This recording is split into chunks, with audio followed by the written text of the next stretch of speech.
35 4வது அத்தியாயம். யஜ்ஞாத்வா ந புனர்மோகம் ஏவம் யாஸ்யசி பாண்டவ ஏன பூதான்யசேஷேன த்ரக்ஷ்யஸ்யாத்மன்யதோ மயி. பகவான் ஸ்ரீ கிருஷ்ணர் அர்ஜுனனுக்கு உபதேசிப்பதன் மூலமாக சமஸ்த மனித குலத்திற்கும் அனைவருக்கும் அனைத்து பிரச்சனைக்கும் எல்லா காலத்திலும் இருக்கக்கூடிய ஒரே தீர்வு ஆத்ம ஞானம்தான் அப்படிங்கிறத உபதேசம் பண்ணிகிட்ருக்காருன்னு பார்த்தோம். 2வது அத்தியாயத்தில் அர்ஜுனன் கிருஷ்ணர்கிட்ட சரணாகதி பண்ணுறான். எத் ஸ்ரேயஸ்யாத் நிஷ்சித்தம் ப்ரூஹி தன்மே, எது மேலானது எது சிறந்தது அதை எனக்கு உபதேசிப்பாயாக அப்படின்னு அவன் நமஸ்காரம் பண்ணி கேட்குறான். பகவான்கிட்ட கேட்கும்போது பகவான் ஆத்ம ஞானத்தை உபதேசம் பண்ணுறாருன்னு பார்த்தோம். ஆத்மாவுடைய லட்சணத்தை எல்லாம் சொல்லிவிட்டு அதுதான் உன்னுடைய உண்மையான ஸ்வரூபம் அப்படிங்கிறத கொஞ்சம் கோடிட்டு தான் காட்டியிருக்கார். ஒரு ஹெட்லைன்ஸ் மாதிரி சொல்கிறார், நியூஸ் ஹெட்லைன்ஸ் மாதிரி 2வது அத்தியாயத்தில் சொல்லிவிட்டு இந்த ஞானம் ரொம்ப மேலானது, இந்த ஞானத்துக்குரிய பக்குவத்தை கொடுக்கக்கூடிய கர்மயோகத்தை 3வது அத்தியாயத்தில் சொன்னார். சொல்லிட்டு திரும்பவும் இப்போ 4வது அத்தியாயம் நம்ம பார்த்துட்ருக்கோம், ஞான கர்ம சந்நியாச யோகம். இந்த ஞானத்தினுடைய அவசியம் நமக்கு தெரியணும் அப்படிங்கிறதுக்காக 4, 5 அடுத்த அத்தியாயமும் இந்த ஞானம் நமக்கு ஏன் ஞானம் நம்ம சொல்கிறோம், ஏன் நமக்கு கர்மா வேண்டான்னு சொல்கிறோம் அப்படிங்கிறத தெளிவாக புரிய வச்சிட்டு இருக்கார். கர்மத்தை நம்ம பக்குவம் இல்லாமல் கர்மத்தை விடவும் முடியாது, பக்குவம் இல்லாமல் கர்மத்துக்கு உள்ளே இருக்கவும் முடியாது. இப்போ நம்ம கர்மம்னா என்ன, நம்ம கடமைகள் நம்மளுடைய டியூட்டிஸை பண்ணும்போது அதில் பந்தப்படாமல் எப்படி நம்ம டியூட்டியை பண்ணுறது, ஒரு அம்மாவாக நான் டியூட்டி பண்ணும்போது எப்படி குழந்தைகிட்ட பண்ணும்போது எப்படி பந்தப்படாமல் இருக்கிறது, நான் ஒரு மனைவியாக இருக்கும்போது எப்படி பந்தப்படாமல் இருக்கிறது அப்படின்னு அந்த ஆட்டிடியூடில் ஒரு மாற்றத்தை கொண்டு வர சொன்னோம். எதையும் யார்கிட்டையும் எதிர்பார்க்காதுங்கிறார். சுருக்கமாக ஒரே வழியில் சொல்லும்போது யார்கிட்டையும் எதையும் எதிர்பார்க்காத, வெற்றி தோல்விங்கிறது உன்னுடைய கையில் நிர்ணயிக்கப்படுவது கிடையாது. கர்மண்யேவ அதிகாரஸ்தே மா பலேஷு கதாச்சன, உன்னுடைய கையில் என்ன இருக்குது, do the best leave the rest to God அப்படின்னு சொல்கிறோம். அதுதான் கர்மயோகம். அது நமக்கும் பிறருக்கும் நன்மை தருவதாக இருக்கணும். நம்ம சுயநலவாதிகளாக இருக்கும்போது நமக்கு என்ன பண்ணுறோம், நம்ம மிருகத்தனமான ஒரு வாழ்க்கை இருக்குது நமக்கு. அதை விட்டுட்டு என்ன பண்ணுறோம், நமக்கும் நன்மை தரணும், அடுத்தவர்களுக்கும் நன்மை தரணும் அப்படின்னு அந்த ஒரு எவல்யூஷன், ஒரு மேலான வாழ்க்கைக்குள்ளே நம்மளை கூட்டிகிட்டு போகுது இந்த கர்மயோகங்கிறது. மற்றவங்கிட்ட பெறுவதற்கே இருந்தனா மற்றவர்களுக்கு வழங்குபவர்களாக ஆகின்றோம். வழங்கும் போது என்னாகும்னா நமக்கு கிடைக்கும். இல்லையே நல்லா பார்க்கலாம். இப்போ யாருக்காவது நீங்கள் உதவி பண்ணுங்க, உதவி பண்ணுறவங்க நீங்கள் நல்லா இருக்கணும்னு உங்களுக்காக ப்ரே பண்ணுவாங்க. நமக்காக பிரார்த்தனை பண்ண வேண்டியதில்லை. நம்ம உதவி பண்ணுறவங்களே என்ன பண்ணுவாங்க, அது நமக்கு அடக்கம். நமக்கு இப்போ சுயநலத்தில் பொதுநலம் இல்லை, பொதுநலத்தில் சுயநலம் அடங்கி இருக்கின்றது. அதனால தான் அவர் என்ன சொல்கிறார், மற்றவங்களுக்கு வழங்குபவனாகவே என்னெல்லாம் உனக்கு முடியுமோ அதெல்லாம் குடு அப்படின்னு சொன்னார். யஜ்ஞசிஷ்டா மிருத்தபுஜக, உனக்கு என்ன பண்ணுறக்கூடிய உன்னுடைய இதை ஒரு யஜ்ஞமாக நீ எடுத்துக்கோ அப்படின்னு சொல்லிட்டு என்ன பண்ணுறாரு, நீ வழங்குபவனாகவே இரு. அப்படி உன்னுடைய சுயநலத்திலேருந்து விடுபடுவதற்குரிய அந்த பக்குவத்தை கொடுக்கக்கூடிய அந்த கர்மயோகத்தை பற்றி சொன்னார். ஞானத்தை பற்றி சொல்லும்போது இந்த ஞானம்தான் உயர்ந்தது, இந்த ஞானத்தினால் தான் என்ன பண்ண முடியும், நீயே எல்லா துக்கத்திலிருந்தும் விடுபட முடியும். இந்த ஞானம் பரிபூர்ண நிம்மதிக்கு உரிய இந்த உபாயம் ஏற்கனவே வேதத்தில் சொல்லப்பட்டிருக்கு அப்படின்னு தான் இந்த அத்தியாயத்தை தொடங்க.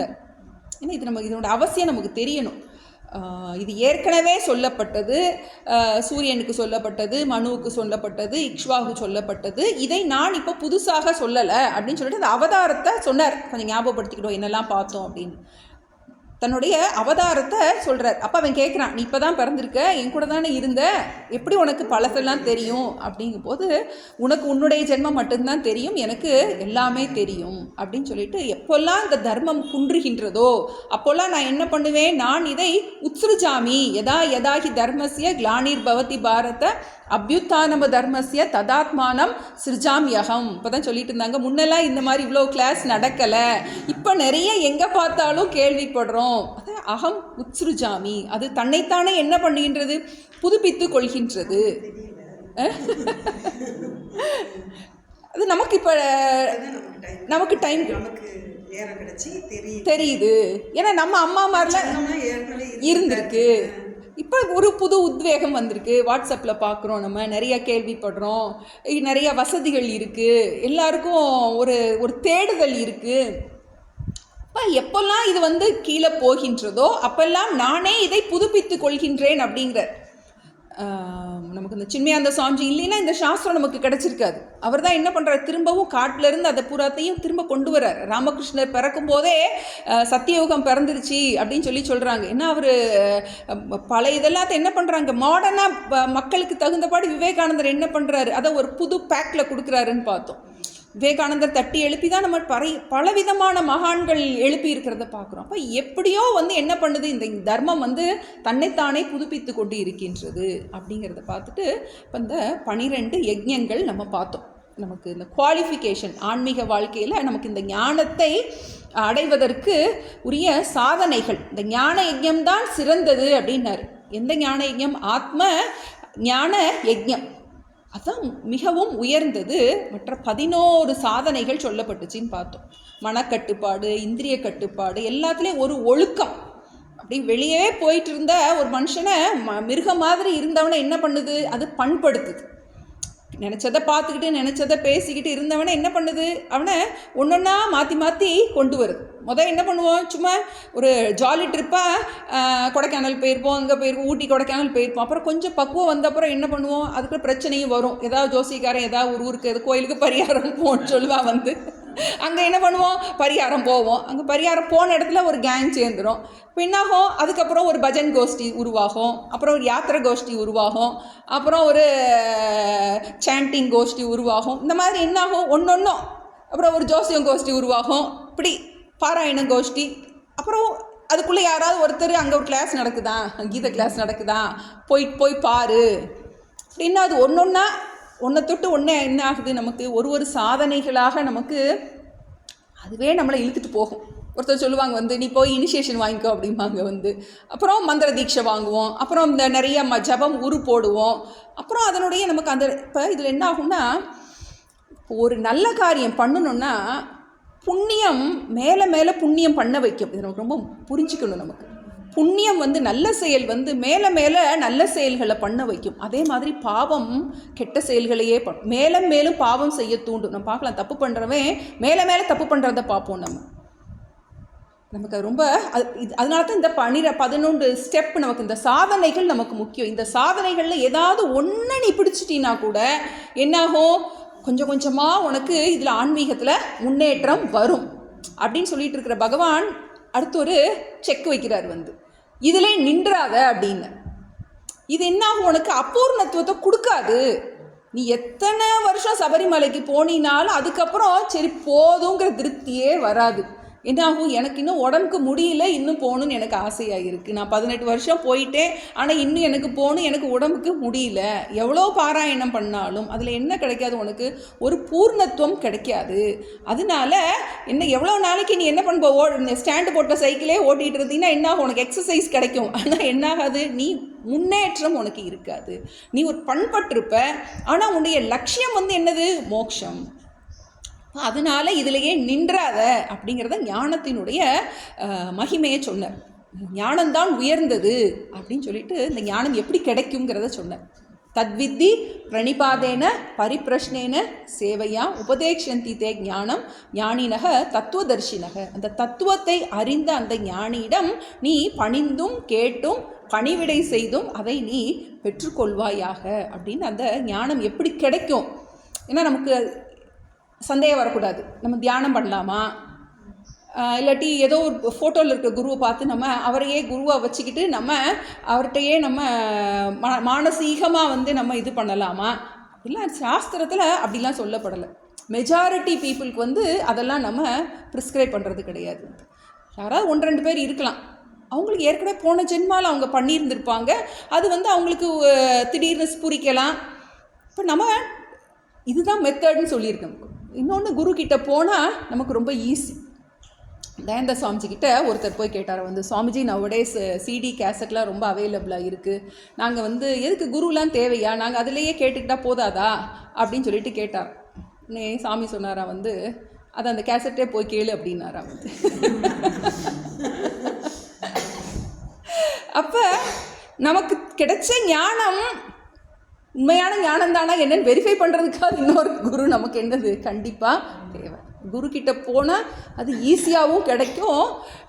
நம்ம ஏதாவது ஒரு கற்பனையிலே இருந்துடக்கூடாது, இதுதான் ஞானமோ அதுதான் ஞானமோன்னு. ஏன்னா நிறைய இப்போ அந்த காலம்லாம் புக்கு போடணும் ரொம்ப ஈஸியாலாம் ஒருத்தர் புக்கு போட்டுற முடியாது. இப்போ யாரெல்லாம் என்னென்னலாம் நினச்சாலுமோ புக்கு போடுறோம், நம்ம யூடியூப்பில் என்னென்னத்தையோ போடுறோம், என்னன்னாலும் என்னது பரவி இருக்குது நமக்கு.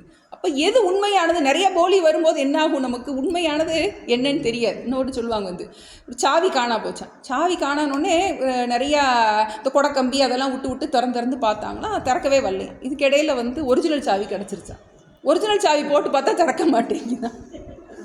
இப்போ அது மாதிரி நம்ம எதனால மோட்சம் அப்படிங்கிறது ஒன்றொன்னா கேட்டுட்டு பழையதை நம்ம மைண்டுக்குள்ளே உள்ளே போட்டுருந்தோம் அப்படின்னா நிஜமாகவே ஒருத்தர் சொல்லி கொடுக்கும்போது அது என்ன ஆகாது, அது ஒர்க் பண்ணாது.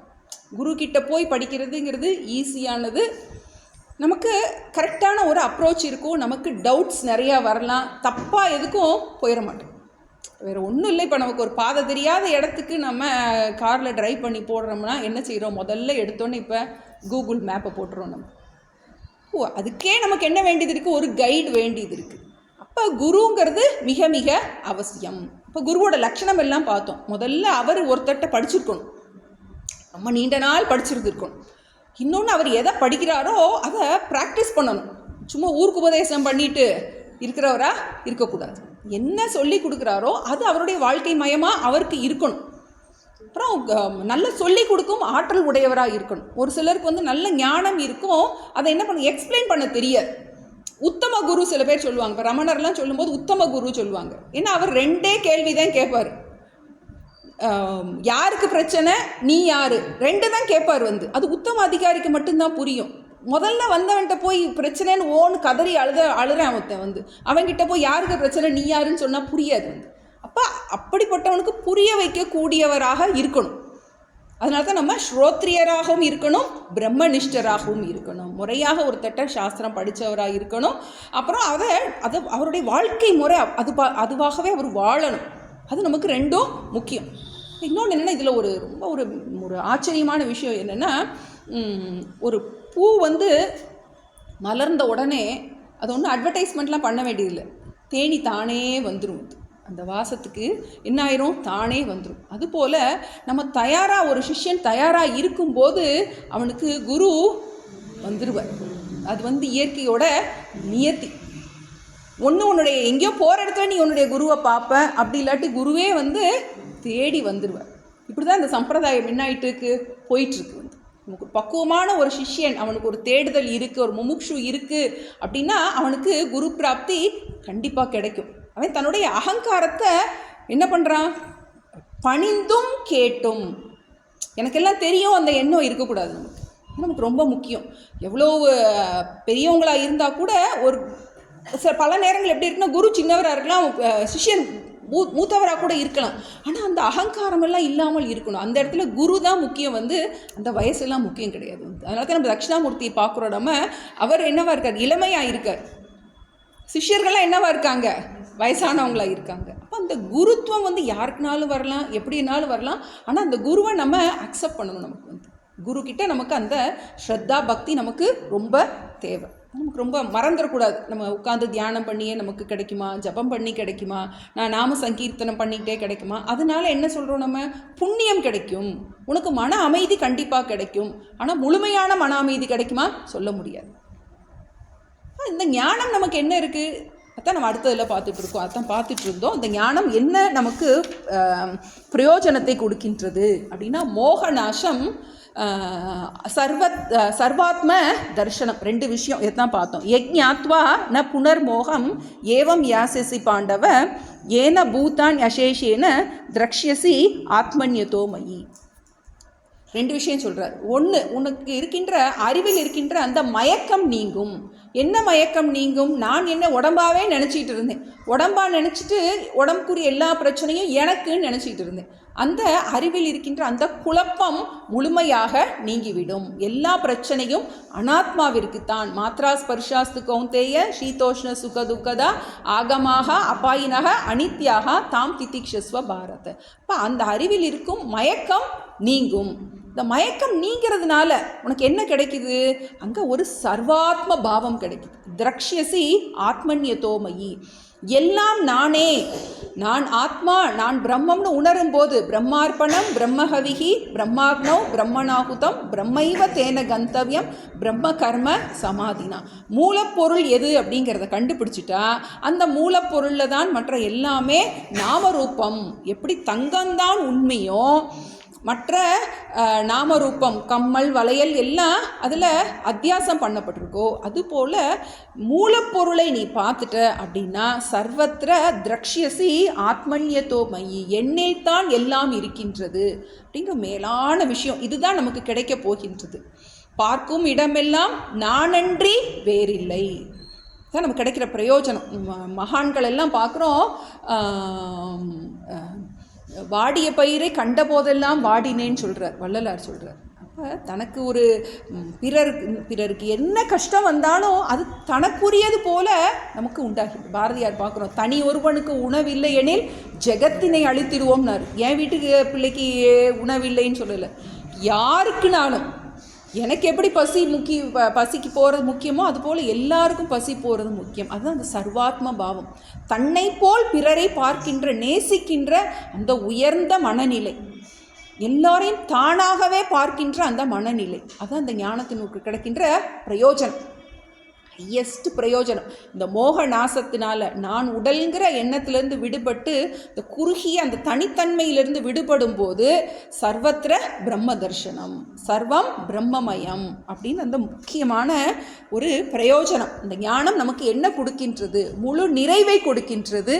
எல்லோரையும் தன்னை போல் நேசிக்கின்ற, யாரும் மேலாப்பில் நமக்கு வந்து இது தெரியலாம், குற்றங்கள் தெரியலாம், மேலான குற்றங்கள் தெரியலாம், ஆனால் ஆழ் மனசில் எல்லோரையும் தன்னை போல் நேசிக்கின்ற அந்த உயர்ந்த மனநிலை. எந்த ஜாதியாக இருந்தாலும் எந்த மதமானாலும் எவ்வளோ பெரிய எதிரியாக இருந்தாலும் அவனை நேசிக்கின்ற, தன்னை போல் நினைக்கின்ற அந்த குணம் அதான் நமக்கு கிடைக்க போகிற முக்கியமான பிரயோஜனம். நம்ம மறந்துடக்கூடாது. அடுத்து என்னென்னலாம் கிடைக்க போகுது, இந்த ஞானம் உனக்கு என்னென்னலாம் கொடுக்கும் அப்படிங்கிறத இன்னும் வரிசையாக சொல்கிறார்.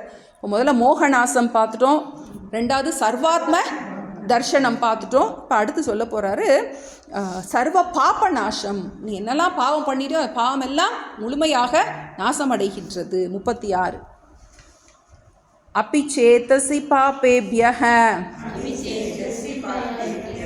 சர்வேபியः பாபகிருத்தமஹ சர்வம் ஞானப்ளவேனைவ விருஜினம் சந்தரிஷ்யசி அப்பி சேதசி பாபேபியஹ சர்வேபியः பாபகிருத்தமஹ சர்வம் ஞானப்ளவேனைவ விருஜினம் சந்தரிஷ்யசி. ஒருவேளை இப்போ அபியுதேபிய வாதம்னு சொல்லுவாங்க. ஒருவேளை நீ அபிச்சேதசி பாபேபியக சர்வேபிய பாபகிருத்தமக, அதிகமான பாவத்தை செஞ்சவனை விட நீ அதிகமான பாபியாக இருந்தாலும், பாபிகளிலெல்லாம் தலை சிறந்த பாவியாக நீ இருந்தீனா கூட சர்வம் ஞானப்ளவேனைவ விருஜினம் சந்தரிஷ்யசி. சர்வம் அனைத்து பாபங்களும் ஞானப்ளவேனைவ, ப்ளவம்னா இது படகுன்னு சொல்லலாம், அந்த தெப்பம்னு சொல்லுவாங்க இல்லையா, அந்த இதில் மூங்கில் கட்டி விடுவாங்க இல்லையா, அது அந்த படகி, அந்த ஞானம்ங்கிற படகினால் நீ என்ன பண்ணுவ? விருஜினம்னாலும் பாவம்தான், பாவங்களையும் சந்தரிஷ்யசி நன்றாக நீ கடந்து செல்வாய். எல்லா பாபத்திலிருந்தும் உன்னை விடுவிக்கும். கூட ஆட் பண்ணிக்கணும், புண்ணியத்திலிருந்தும் நம்ம சேர்த்துக்கணும். பாவ புண்ணியங்களிலிருந்து முழுமையாக இந்த ஞானமானது உன்னை விடுவிக்கும். இப்போ நான் கனவுல வந்து ஒரு பெரிய பாவம் பண்ணியிருக்கேன். முழிச்சதுக்கப்புறம் அந்த பாவத்துக்குரிய தண்டனை எனக்கு கிடைக்குமா? கிடைக்காது. ஏன் கிடைக்காது? அது கனவுல பண்ணு. இப்போ கனவுல பண்ண பாவத்துக்கு நினைவில் தண்டனை கிடையாது. அதே மாதிரி நினைவுல பண்ண பாவத்துக்கு ஆத்ம விழிப்பு அடைஞ்சதுக்கப்புறம் உனக்கு என்ன கிடையாது? உனக்கு தண்டனை கிடையாது. அதனால் மித்து கனவு ரொம்ப ஆழமான விஷயத்தை சொல்கிறார். நமக்கு புரிகிறது. கொஞ்சம் நமக்கு கைவிலே நவநீதம் நல்லா படிக்கும்போது இதெல்லாம் நமக்கு படிப்போம். நம்ம எப்படி எதனால இந்த பாவ புண்ணியத்துலேருந்து விடுபடுறோம்? ஏன்னா எப்படி அந்த கனவில் இருக்கிற இதுக்கு நமக்கு முழிப்புக்கு தண்டனை கிடையாதோ, அதுவும் போல் இந்த ஆத்ம விழிப்பு நீ ஆத்மாங்கிற கோணத்தில் பார்க்கும்போது உடம்புக்கு தண்டனை உண்டு, உடம்புக்கு தண்டனை உண்டு என்ன. ஆனால் ஆத்மாங்கிற கோணத்தில் பார்க்கும்போது என்ன கிடையாது, பாப புண்ணியம் கிடையாது. நீ இந்த சரீரத்தினால பாபம் பண்ணியிருந்த அப்படின்னா அந்த சரீரத்துக்கு தண்டனை உண்டு. நான் யார்? நான் சரீரத்துக்கு வேறான். என என்ன பண்ணாது, ஆத்மாவிற்கு எந்த விதமான பாப புண்ணியமும் கரெக்டாக புரிஞ்சுக்கணும். உடம்புக்கு தண்டனை உண்டு, சரீரத்தினால செஞ்ச பாபத்துக்கு சரீரத்துக்கு தண்டனை உண்டு. சரீரத்தை பார்க்கின்ற எனக்கு தண்டனை கிடையாது. கரெக்டாக புரிஞ்சுக்கணும். எதனால எனக்கு பாபம் இல்லைன்னு சொல்கிறோம் அப்படிங்கிறத கரெக்டாக புரிஞ்சுக்கணும். ஒரு கதை சொல்லுவாங்க, ஏதோ மாடு மேய்ஞ்சிட்டு இருந்துச்சான். மாடு மேய்ஞ்சிட்டு அப்போ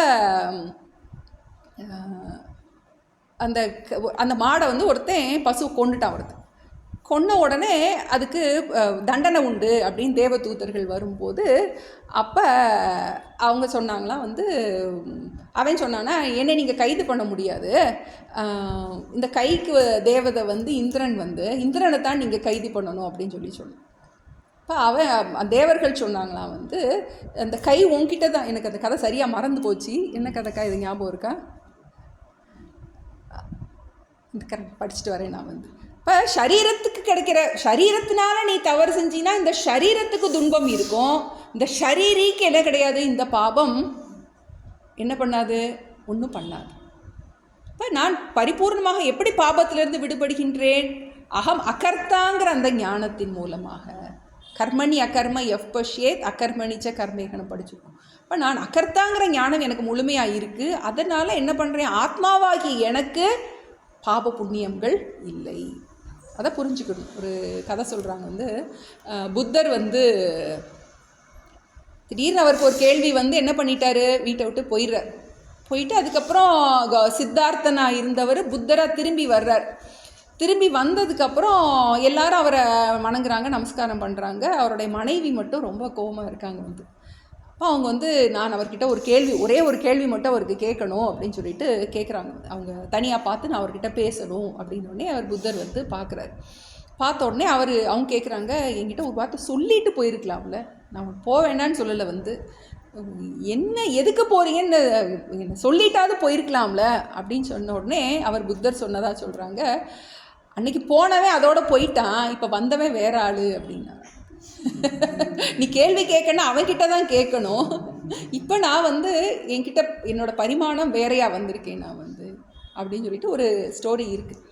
இப்போ நம்ம எப்படி இந்த கனவுல இருக்கிற பாபத்துக்கு நனவுல தண்டனை கிடையாதோ, அதுபோல் அனாத்மாவிற்குரிய தண்டனை ஆத்மாவை ஒன்றும் பண்ணாது அப்படிங்கிறத புரிஞ்சுக்கிறோம். இப்போ சர்வ பாப நிவர்த்திகி, அதனால் நமக்கு சர்வ பாப நாசம். ஞானத்தின் மூலமாக உனக்கு எல்லா பாபத்திலிருந்தும் எந்த ஒரு கில்ட்டும் உனக்கு இருக்காது அப்படிங்கிறத சொல்கிறார். அடுத்து இன்னும் கர்மநாசம், எப்படி கர்மநாசம் உண்டாகின்றது. 37 யதை தாம்சி சமித்தோக்னிஹி பஸ்மசாத் குருதேர்ஜுன ஞானாக்னி சர்வ கர்மாணி பஸ்மசாத் குருதே ததா யதை தாம்சி சமித்தோக்னிஹி பஸ்மசாத் குருதேர்ஜுன ஞானாக்னி சர்வ கர்மாணி பஸ்மசாத் குருதே ததா. இந்த ஞானம் மற்றொரு பிரயோஜனத்தை கொடுக்குது, சர்வ கர்மநாசம். நம்ம 3 விதமான கர்மங்கள் பார்த்துருக்கோம். சஞ்சித கர்மம், ஆகாமி கர்மம், பிராரப்த கர்மம். ஏற்கனவே கொஞ்சம் நம்ம பழைய இதெல்லாம் பார்த்துருக்கோம், பழைய கிளாஸில் நல்லா ஞாபகம் வச்சுருக்கவங்களுக்கு தெரியும். நமக்கு சஞ்சிதம், ஆகாமி, பிராரப்தம் தமிழில் பண்ணும்போது எஞ்சுவினை, நடவினை, வருவினை தமிழில் சொல்கிறோம். நமக்கு இந்த நம்மளுடைய பிறப்பு இழப்புக்கு சுழற்சிக்கு காரணம் நம்மளுடைய கர்மான்னு நம்ம சொல்கிறோம். போன பிறவியில் நம்ம போகிற பிறவிகளில் நம்ம சேர்த்து வச்ச கர்ம மூட்டை தான் என்ன பண்ணுது, இப்போ ஏதோ ஒன்று முளைச்சி வெளியே வந்திருக்கு. ஆனால் நமக்கு எப்போ இந்த தொடங்குச்சின்னு நமக்கு தெரியாது. சாஸ்திரத்தில் அதுக்கு பதில் இல்லை. சாஸ்திரத்தில் அண்மையோடு சொல்லுது இதுக்கு பதில் கிடையாது. ஆனால் என்ன பண்ணலாம், இந்த சுழல்லேருந்து நீ என்ன பண்ணலாம், நீ விடுபடுவதற்கு உபாயம் இருக்குது. இப்போ எதனால் வயிறு வலி வந்ததுன்னு தெரியாது, வயிறு வலிச்சிக்கிட்டே இருக்குது, எதனால் வந்ததுன்னு தெரியல, மருந்து இருக்குது, அதை போட்டு புத்திசாலி என்ன பண்ணுவான், பல நேரம் என்ன காரணமே தலைவலி ஏன் வருதுன்னே தெரியாது, மருந்து போட்டால் சரியாக போயிடுது. அப்போ அது மாதிரி இந்த கர்மா எப்படி தொடங்குச்சு, எது முதல் கர்மாங்கிறதுக்கு நமக்கு தெரியாது. நமக்கு அதைத்தான் நான் என்ன சொல்கிறோம், அந்த கர்மா மூட்டையாக இருக்குது, கலெக்ட் பண்ணி இருக்குது. சஞ்சிதம் நன்கு சேகரிக்கப்பட்டது அந்த மூட்டை. அந்த மூட்டையிலிருந்து ஏதோ ஒரு விதை என்ன பண்ணியிருக்கு, முளைச்சிருக்கு. அந்த ஒரு விதையில் ஒரு நிறைய தென்னை மரம், தென்னை கன்று இருக்குது, விதை இருக்குது. அதில் ஒன்று எடுத்து என்ன பண்ணுறோம், நட்டி வைக்கிறோம். நட்டி வச்சா என்ன, அதுலேருந்து நிறைய தேங்காய் வருது. அதுபோல் இப்போ நடக்கிறதுக்கு பேர் பிராரப்தம்.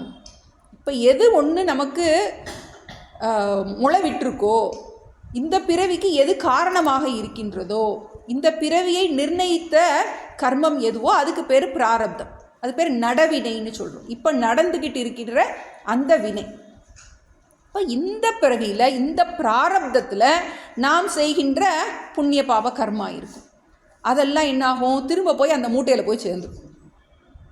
இப்போ நிறையா தேங்காய் பறிச்சோன்னா என்னாகும், அதெல்லாத்தையும் திரும்ப கொண்டு போய் என்ன பண்ணுறோம், போட்டுரும். அதுலேருந்து என்ன பண்ணோம், நிறைய எண்ணெய் முளை விடலாம். அப்போ அதுபோல் அதுக்கு பேர் என்னது, வருவினை. ஆகாமி, சம்ஸ்கிருத சொல்லும் போல் ஆகாமி. இப்போ 3 விதமான கர்மங்கள் இருக்கின்றது. இப்போ இந்த ஞானம் என்ன செய்யுது அப்படின்னா, 3 கர்மங்களையும் அழித்து விடுகின்றது அப்படின்னு ஒரு கோணத்தில் சொல்கிறோம். ஞானியினுடைய கோணத்தில் ஞானிக்கு பிராரப்தமும் கிடையாது. ஆழமான விஷயம், இதை நம்ம இன்னும் ஆழமாக படிக்க போகிறோம். கைவிளையான வினைக்கெல்லாம் படிப்போம். இந்த எஞ்சுவினை, நடவினை, வருவினை 3 வினைகளையும் ஞானம் என்ன பண்ணுகின்றது, நாசம் பண்ணுகின்றது ஞானியினுடைய கோணத்தில். ஆனால் அஞ்ஞானியுடைய கோணத்தில் பார்க்கும்போது ஞானம் வந்தோடனே யாரும் உடனே செத்து போகிறது கிடையாது. இப்போ எப்படி ஃபேன் ஆஃப் பண்ண உடனே என்ன ஆகுது, டக்குன்னு நிற்காது. என்ன பண்ணுவோம், அந்த கரண்ட் அந்த ஸ்பீடு சுற்றி தான் நிற்கும். அதுபோல் இப்போ எந்த வினை இப்போ ஸ்டார்ட் ஆகிருக்கோ அந்த வினை என்ன பண்ணுது, முடிக்கிறது வரைக்கும் அது என்ன பண்ணும், அது இருக்கும். இந்த ஞானம் வந்ததுக்கப்புறம் திரும்பவும் என்ன பண்ணாது, இது போய் இந்த ஆகாமி போய் அங்கே போய் என்ன பண்ணாது, போய் எந்த சஞ்சிதத்தில் போய் சேராது. ஞானத்துக்கு அந்த விதமான ஒரு மகிமை இருக்குது. சுருக்கமாக சொல்லனா பிறப்பு இறப்பு சுழற்சியிலிருந்து முழுமையாக விடுவிக்கின்றது. பாயிண்ட் அதுதான். நமக்கு மீண்டும் பிறவி இல்லை. புல்லாய் பூடாய் புழுவாகின்னு என்ன பண்ணியிருக்கோம், நிறைய நம்ம மாற்றி மாற்றி நம்ம பிறந்திருக்கோம். நமக்கு புண்ணியம் நிறைய சேரும்போது என்னாகின்றது, நமக்கு தேவ சரீரம் கிடைக்கலாம். நமக்கு நிறைய புண்ணியம் அதிகமாகும்போது, பாபம் அதிகமாகும்போது நமக்கு மிருக சரீரம், பக்ஷி சரீரம், விலங்கு சரீரம், இந்த மாதிரியான கீழான சரீரங்கள் கிடைக்கும். புண்ணிய பாபம் கலவையாக இருக்கும்போது என்னாகின்றது, நமக்கு மனித சரீரம் கிடைக்கும். இப்போ அந்த மனித சரீரத்தில் தான் என்ன பண்ண முடியும், நம்ம மேலேயும் போகலாம். புண்ணியம் செஞ்சு தேவ சரீரத்துக்கு போகனாலும் போகலாம், பாபம் செஞ்சு கீழான சரீரத்துக்கு போகனாலும் போகலாம். அப்படி இல்லை, இனி சரீரமே இல்லாமல் முழுமையாக பிறவியிலிருந்து விடுபடலாம். அந்த சாய்ஸ் எதுக்கு இருக்குது, நமக்கு இந்த மனித சரீரத்தில் தான் இருக்குது. அதுவும் மனித சரீரத்தில் நமக்கு கிடைக்கின்ற இந்த ஞானத்தில் தான் இருக்குது. இப்போ இந்த ஞானத்தின் மூலமாக மோகநாசம்னு சொன்னோம். இந்த மோகநாசத்தினால் கர்மநாசம் சேர்த்துக்கலாம். நமக்கு இந்த மோகநாசத்தினால், அந்த மோகநாசத்தை தான் சொன்னார். அந்த மோகநாசத்தினால் சர்வாத்ம பாவம், அந்த அறிவில் இருக்கின்ற அந்த மயக்கம், நான் சரீரம்னு நினச்சிக்கிட்டு இருக்கிற அந்த அறிவில் இருக்கின்ற அந்த குழப்பம், அறிவு குழப்பம் நீங்குவதனால என்ன கிடைக்கின்றது, சர்வாத்ம பாவம் கிடைக்கின்றது. அனைத்து பாபங்களிலிருந்தும் விடுபடுகின்றோம். அனைத்து கர்மங்களில் பிறப்பு இறப்பு சுழலிலிருந்து என்ன பண்ணுறோம், முழுமையாக விடுபடுகின்றோம். அதுக்கு ஒரு உதாரணம் சொல்கிறார். எப்படி ஏதாம்சி யதா ஏதாம்சி, ஏதாம்சினா விறகு கட்டை, சமித்தோகினிகி பஸ்மசாத் குருதே அர்ஜுனா எப்படி விறகு கட்டைகளை சமித்தக்னிகி, சமித் அக்னினா நெருப்பு, சமித் அக்னினா நிறையா நல்லா தூண்டி விடப்பட்ட நெருப்பு. நல்லா சமித்து குச்சி போட்டு நல்லா கனகனன்னு இருக்கிற நெருப்பில் தான் என்ன பண்ண முடியும், விறகு பெரிய விறகு தூக்கி போட முடியும். மக்கின கண்ண ஞானத்தாலே வந்த பந்தமும் வேகாது. அறகுறையாக இருக்கிற நெருப்பில் என்ன போட முடியாது, போட்டால் என்ன ஆகும், நெருப்பு அணைஞ்சு போயிடும். இப்போ நன்றாக ஜுவாலை விட்டு எரிகின்ற நெருப்பில் விறகு கட்டையை போடும்போது பஸ்மசாத், அது என்ன, அது பஸ்மமாகின்றது, அது இல்லாமல் போகின்றது அர்ஜுனா. அதுபோல் ஞானாக்னி, இந்த ஞானம் என்கின்ற அக்னி சர்வ கர்மாணி, எல்லா கர்மங்களையும், சஞ்சிதம் ஆகாமி பிராரப்தம், 3 கர்மத்தையும் என்ன செய்கின்றது, பஸ்மசாத் குருத்தே அர்ஜுன, அதை பஸ்மமாக்கி விடுகின்றது. ஞானிக்கு பிராரப்தம் இல்லை. ஏன்னா எதனால் சொல்கிறோம், நமக்கு அதை கொஞ்சம் புரிஞ்சுக்கலாம். நமக்கு வந்து ஏன்னா பிராரப்தத்தினால நமக்கு ஒரு சூழ்நிலையை தான் கொடுக்க முடியும்.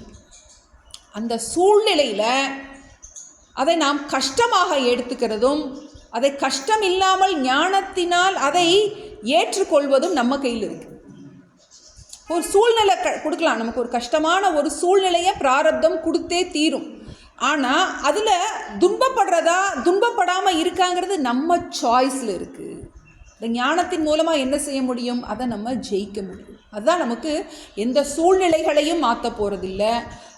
உலகம் துன்பத்திற்கு காரணம் அல்ல, அந்த துன்பத்தை நாம் பார்க்கும் விதம்தான் நம்முடைய துக்கத்திற்கு காரணம். அந்த ஞானம் எதையும் புற சூழ்நிலைகளை, புற மனிதர்களை எதையுமே நமக்கு ஏற்றது மாதிரி மாற்றிலாம் கொடுக்காது.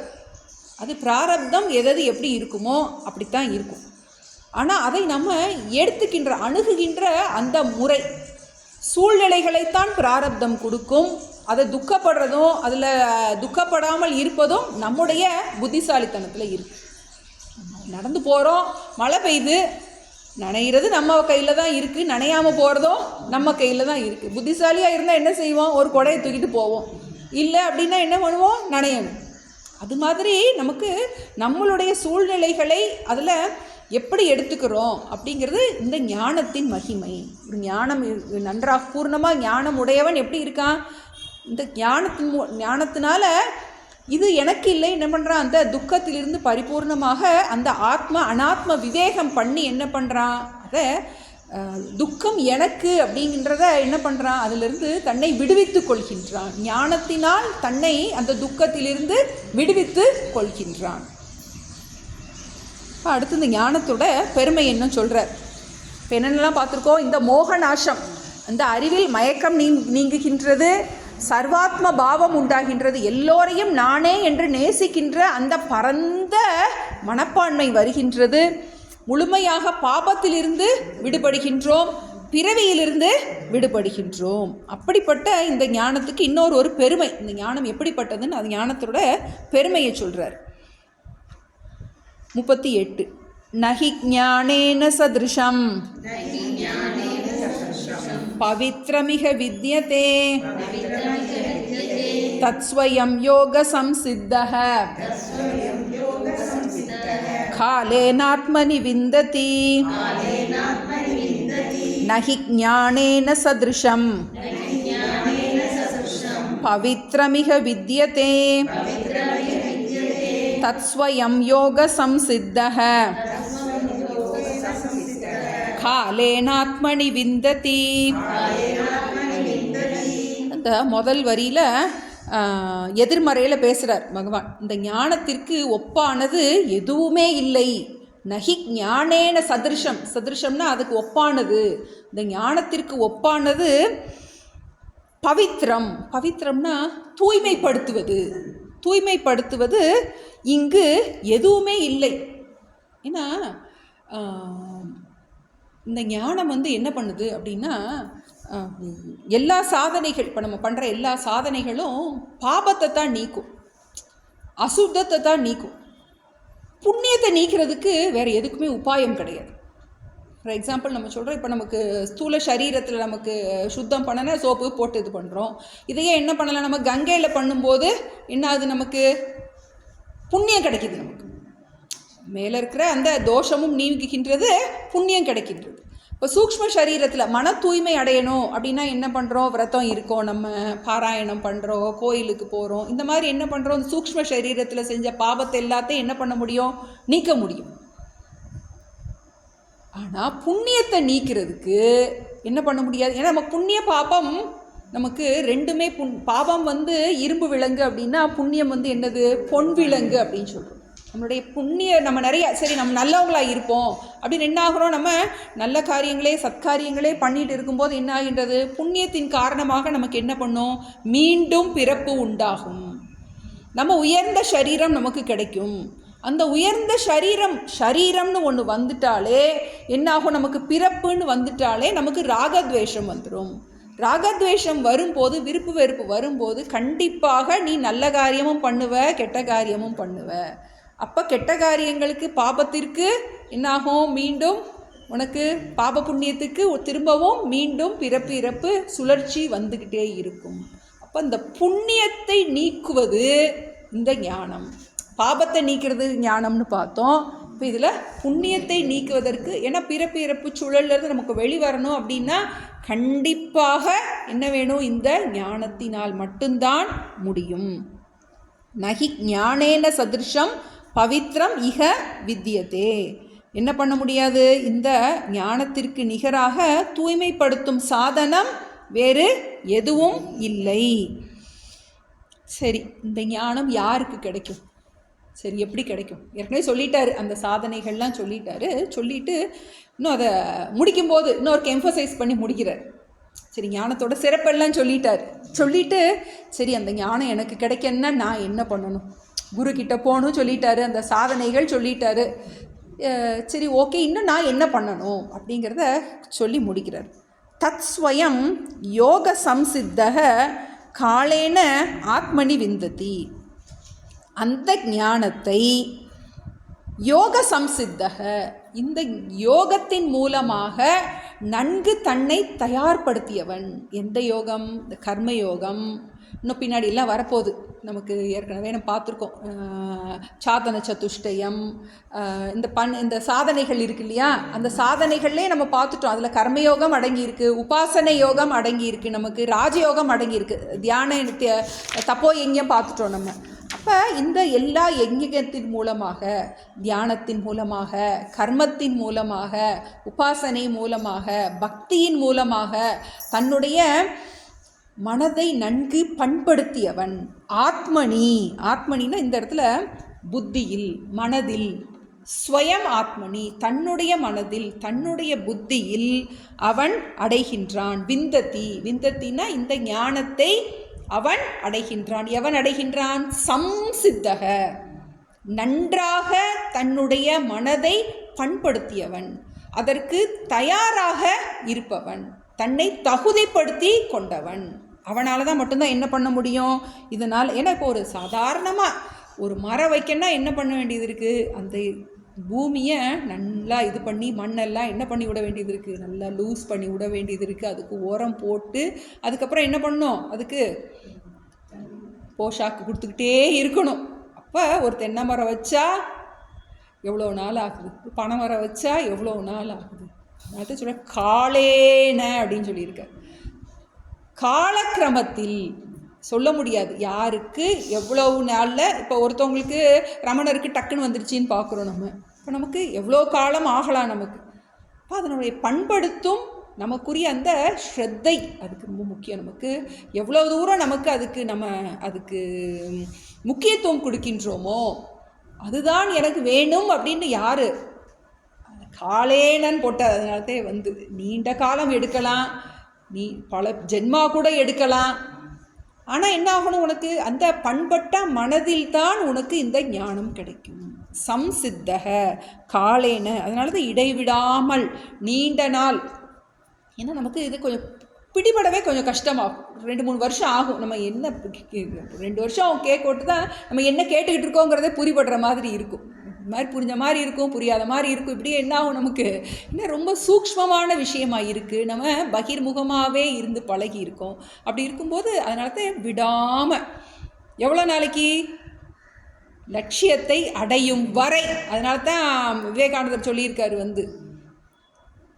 நில்லாது செல்மின், குறி சாரும் வரை நில்லாது செல்மின், லட்சியத்தை அடைகிறது வரைக்கும். ஒரு சிலருக்கு சீக்கிரமே லட்சியம் அடைஞ்சிடலாம், ஒரு சிலருக்கு என்ன ஆகலாம், லேட் ஆகும். இந்த நமக்கு ஆம முயல் கதை மாதிரி தான். நமக்கு விடாமுயற்சி இருக்கிறவன் என்ன பண்ணிடலாம், கண்டிப்பாக. ஒரு இது படித்தேன் நான், முயல் சில நேரம் ஜெயிக்கலாம், ஆமை சில நேரம் ஜெயிக்கலாம், முயலாவை ஒரு நாளும் ஜெயிக்காது அப்படின்னு. முயலாமைனா முயற்சி செய்யாமை. இப்போ நம்ம வந்து எப்படி இருக்கலாம், முயல் மாதிரி நமக்கு சீக்கிரம் கூட போய் அடையலாம், ஆமை மாதிரி மெதுவாக கூட நமக்கு போகலாம். ஆனால் முயலாமை, முயற்சியே செய்யாமல் இருப்பவன் என்ன பண்ண முடியாது, இதை அடையவே முடியாது. அது நமக்கு முயற்சி தான் நமக்கு முக்கியம். விடாமல் இதுதான் சொல்கிறாங்க வந்து ஒரு பரமாத்மா சுவாமி சொல்கிறேன், என்ஜாய் த ப்ராசஸ். என்றைக்கு வருமோலாம் நீ நினைக்காத, வந்து என்ஜாய் த ப்ராசஸ். இப்போ நீ பண்ணிகிட்டு இருக்கிறத நல்லா என்ஜாய் பண்ணு. என்றைக்கு வருமோலாம் ஒன்றும் நினைக்காது. இன்றைக்கி முழுமையாக நான் என்னால் செய்ய முடிஞ்சதை செஞ்சேனா அதை மட்டும் யோசி. அது ஒரு நாள் வந்துடும். முள்ளிருக்கு வந்து ஒரு செகண்டாக தானே என்ன அது சுற்றி வர வேண்டியது இருக்குது. ஒரு நாள் முடிகிறதுக்கு 12க்கு திரும்ப வரேன்னா என்ன பண்ணுறதுக்கு டைம் எடுக்குது இல்லையா?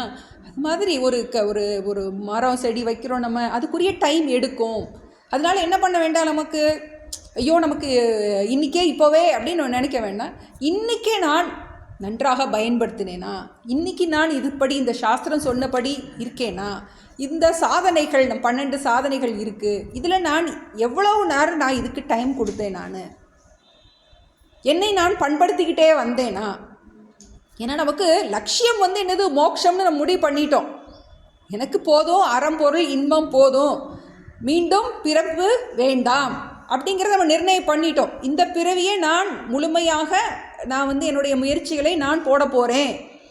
எல்லாம் என்னாச்சு, எல்லாம் தனியாகத்தான் பிறந்தோம், தனியாக தான் போகணும், யாரும் கூட வரமாட்டாங்க, நம்ம பிள்ளை குட்டி யாரும் வரமாட்டாங்க.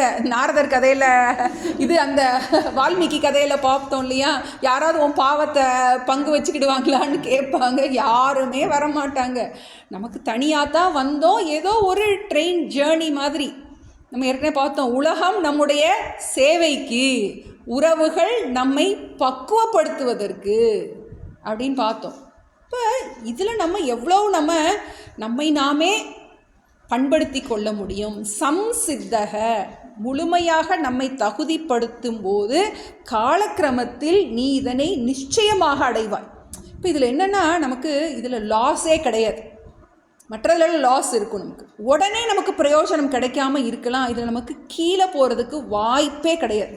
இந்த 11 சாதனைகள் இருக்கு இல்லையா, இந்த 11 சாதனைகள் என்னைக்காவது ஒரு நாள் அந்த 12வது படிக்கு நீ போய்தான் ஆவ, கீழே போகவே மாட்டேன்.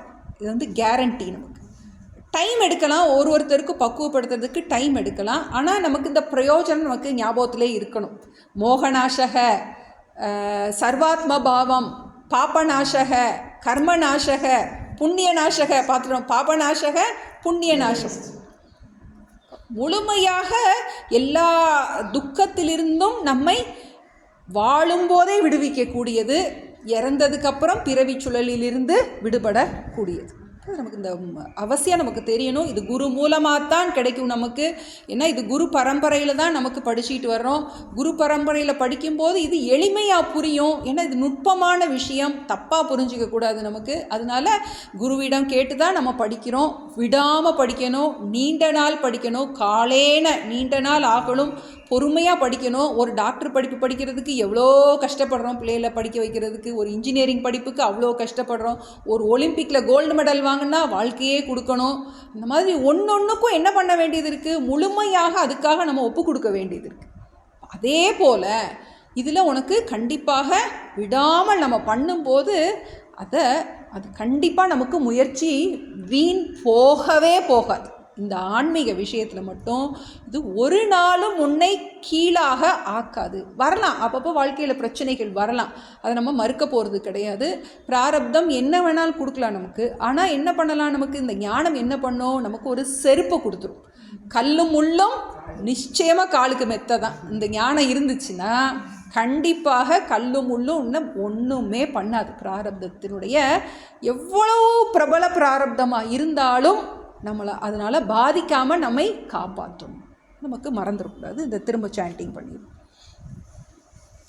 अपि चेतसि पापेभ्यः सर्वेभ्यः पापकृत्तमः सर्वं ज्ञानप्लवेनैव वृजिनं सन्तरिष्यसि यथैधांसि समिद्धोऽग्निः भस्मसात् कुरुतेऽर्जुन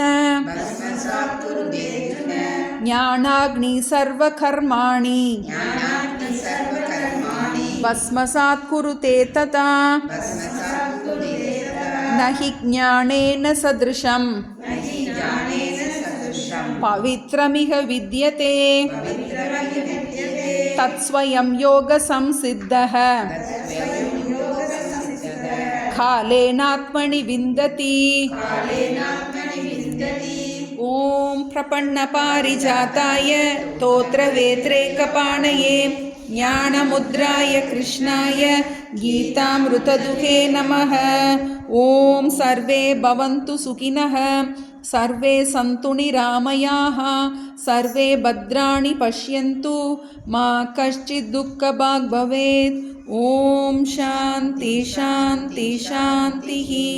हरिः ओम सर्वं कृष्णार्पणमस्तु।